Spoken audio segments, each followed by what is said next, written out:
Okay, so in our last video, we looked at atomic symbols and formulas. Today, what I want to do is kind of switch gears and talk about atoms themselves. In particular, I wanted to draw a little picture of what an atom would look like, at least represented pictorially. So on the inside of your atom, you might have something like this, where you've got these little itty bitty particles that are kind of clustered together in a tight space. This little piece right here, in the center of an atom, this is referred to as the nucleus of an atom. Let me change pen colors here. And the nucleus is really tightly packed. And the nucleus is actually made up of two different types of particles, which is why I represented them with different colors. And the nucleus contains these particles called protons, and a separate type of particle called a neutron. But they're always packed really tightly together in the center of these atoms. And then on the outside, you've got these things kind of zipping around the outside. I'm just going to show these kind of like this. And they're these little itty bitty specks called electrons. And I know this isn't the greatest drawing. I'm a chemist, not an artist. But these electrons are super tiny. And electrons just kind of zip around on the outside of a nucleus. They're really, really, really small though, about 2,000 times smaller than either a proton or a neutron. Additionally, this picture is really not even to scale. These electrons, if they were to scale, would probably be like 50 to 100 meters away off the screen. So they're not very close to the nucleus. They're kind of zipping around in space outside of a nucleus. But the nucleus is that center of mass. It's the part of the atom at the center that contains the vast majority of the mass for a given atom. So let's go ahead and make a little list here. And I want to break these down by property, or by particle, excuse me. So we'll do electrons over here, and then we'll do protons, and we'll do neutrons. And electrons, like I said, are really, really, really tiny. So I'm just going to make a note here that they are very light. And like I said, they're about 2,000 times lighter than either a proton or neutron. So if we compare protons and neutrons to them, these are going to be relatively heavy. So let's just make a little chart here.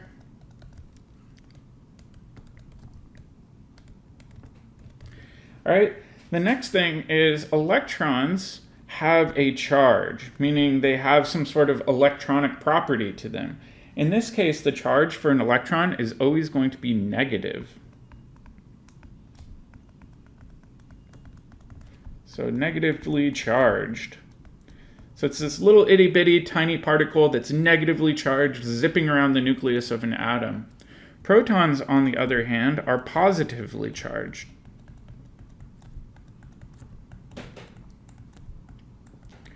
And like I said, these protons are in the center of the nucleus. They're just kind of hanging out with the neutrons. Neutrons are kind of the oddball here. They don't have any charge. So we just say no charge. And like I said, electrons are around the nucleus.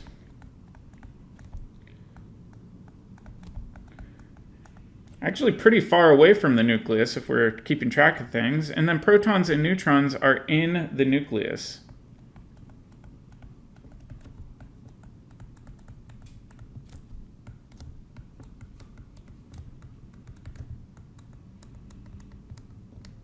All right, so I wanted to just quickly sketch this out. I like seeing things like this kind of represented with pictures, but let's take a look at a table now with a bit more detail in it. And I'm just going to paste this in here. And if we look at this table, it breaks it down even further. So over here, it says electrons are often represented with the symbol E with the superscript minus on it. So it's pretty easy to remember that electrons are minus if you see this symbol, right? Because it's got that negative charge in the symbol. If we go down to the next one, we've got different symbols for protons. It really depends on the chemist you're talking to. some chemists will use either just P or P plus or H plus. So H plus is the symbol for a proton in organic chemistry. However, in inorganic chemistry and physical chemistry, you might see P plus. And then neutrons down here are represented just with N, and you don't ever have a superscript charge because they don't have any charge.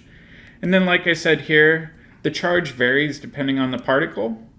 And then we said that electrons are really, really light. And you can see that by comparing these scientific notation factors, right? So like I said, an electron is really, really tiny and almost 2,000 times smaller, or it's less mass than a proton or a neutron. So I just wanted to show this primarily to show these symbols over here because we may use them throughout the term to represent these subatomic particles. All right, next. Let's take a look at mass number. So the mass number for a particular atom is going to be equal to the number of protons plus the number of neutrons. So let's take a look at this. So let's say we're talking about an atom, and we're going to be talking about an atom of carbon-12. So you might see it written out like this, where you see somebody write an atom name dash a number. In this case, this number indicates that its mass number is 12. Meaning this particular carbon atom has a combination of protons and neutrons that adds up to 12. So you might see this once in a while. This is different from the atomic number. The atomic number is equal to the number of protons only.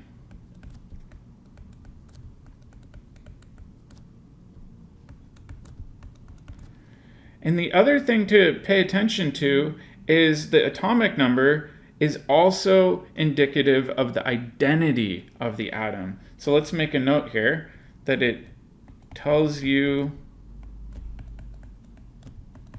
the identity. So like I showed you on the periodic table, you might see an element symbol that looks like this, where we have an 8 above it and then maybe O for oxygen. In this case, oxygen has an atomic number of 8.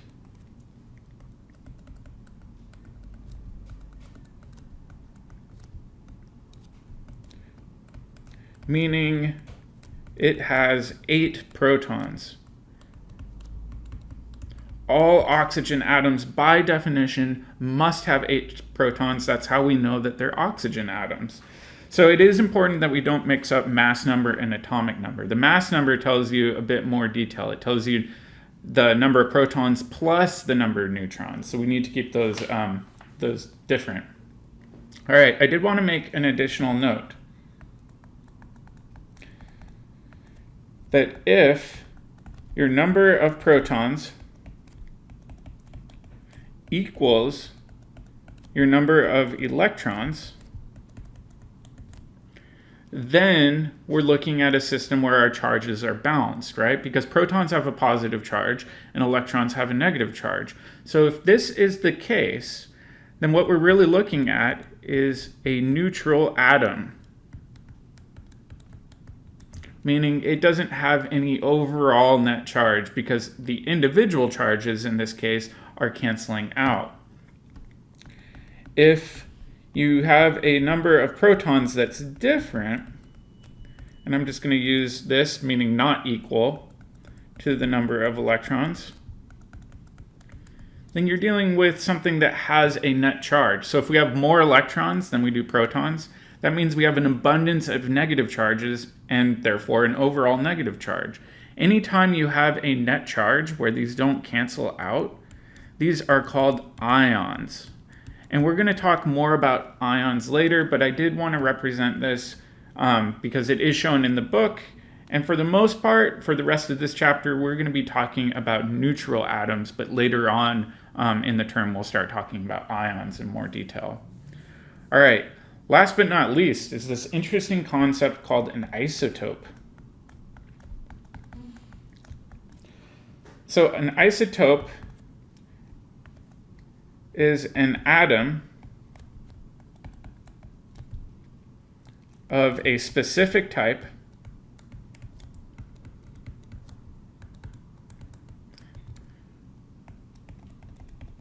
with a varying number of neutrons. So neutrons don't have any charge, so it's not going to change whether or not an atom's neutral or ionic, but it does kind of change these unique behaviors. So I did want to show you some examples of this. So like I said, carbon can be represented as carbon-12, and that 12 represents the mass number. However, there's also carbon-13, meaning it has one extra proton or neutron, but we know it can't actually have an extra proton, because if it had an extra proton, it wouldn't be carbon anymore. So this implies it must have an extra neutron. And then last but not least, let's take a look at carbon-14. So like I said, these numbers are the mass numbers, meaning it's going to be the number of protons plus the number of neutrons. And we know that carbon always has a set number of protons. And if you go ahead and look at the periodic table, carbon is atomic number 6, which means that carbon always has 6 protons. Okay, so this tells us something, right? So if we look at carbon-12, for example, this means that this has 6 neutrons, right? Because the 6 neutrons here added together with the 6 protons that carbon always has adds up to 12. So that makes sense. Let's do the next one. I'm going to actually move this out of the way, slide it down. And if we look at carbon-13, this means that it must have 7 neutrons.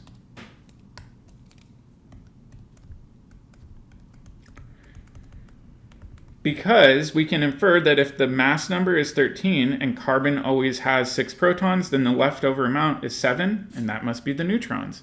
And then over here, if we look at this, this must have 8 neutrons.